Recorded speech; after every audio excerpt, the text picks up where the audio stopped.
Hi, kagalgalans out there. Kasama po natin Lloyd Figueras, our representative to the Mr. Teenage Universe. Hi, hello! Ayan, hello guys.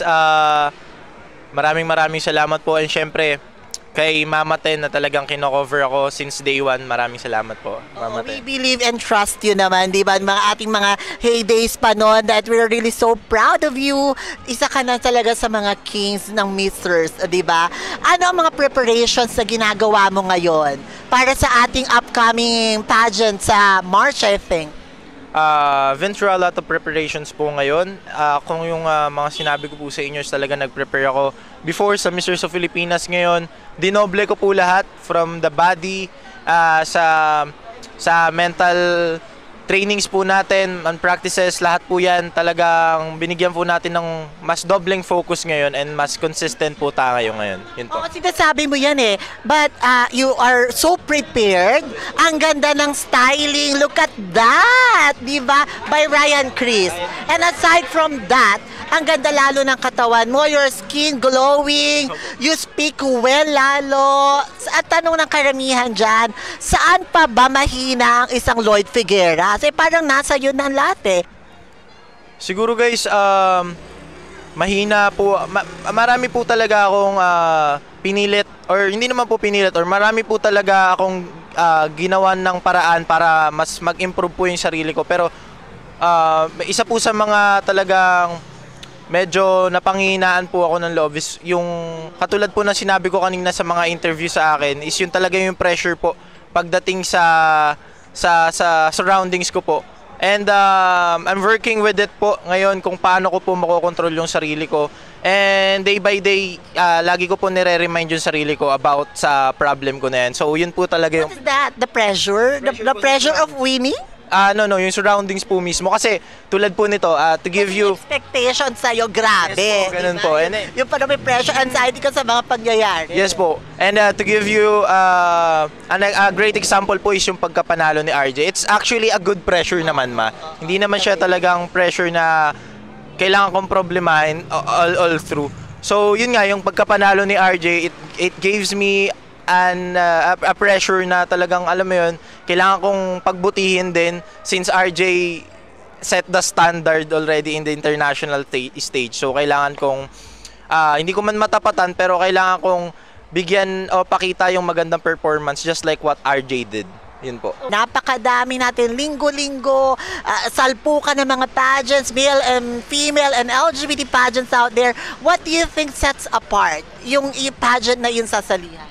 First of all, it focus more on the youth of today's generations na, alam mo yun, it's their platform, it's their moment, and it's their stage na ipakita na all of us has a purpose, not just, it disregards the age bracket, bata man, matanda, as long as you're aiming for the betterment, you know, this is the good platform, or this is a good pageant for you, which the Mr. Teenager Universe. And just like me, I'm using this platform to promote my advocacy also. Yun po. Oh, yeah. Yes. For the youth empowerment, Yes, diba? yes, What's your promise to the Filipino people? Siyempre, lahat kami umaasa, not pressuring you, but umaasa, of course, because you have the totality. What's your promise to the Filipino people? Meron nga tayong kaninang Pin of the Philippines, diba? What's your promise for all of us?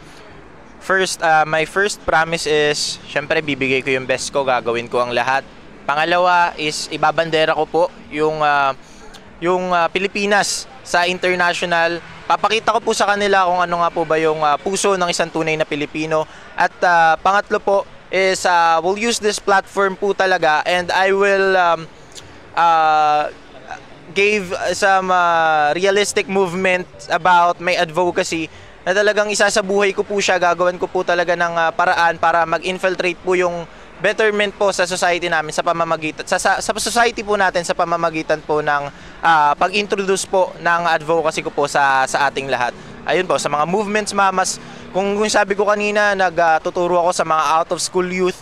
At some point, nagpupunta rin po ako sa mga jails para po magsalita and maging speaker po sa kanila. And I will continue that movement and also will add some po para mas magamit po talaga natin yung plataforma. Yun po. Grabe. Can you please invite everyone to your upcoming pageant this March? Ayan, first of all guys, pinapasalamatan ko po kayo sa pag-support nyo sa akin nung time ko sa Mr. of Filipinas, and I'm still asking for your support right now po, lalong-lalo na we are going to roam the international stage. Suportahan niyo po ako. That will be held in Bali, Indonesia this upcoming February 25.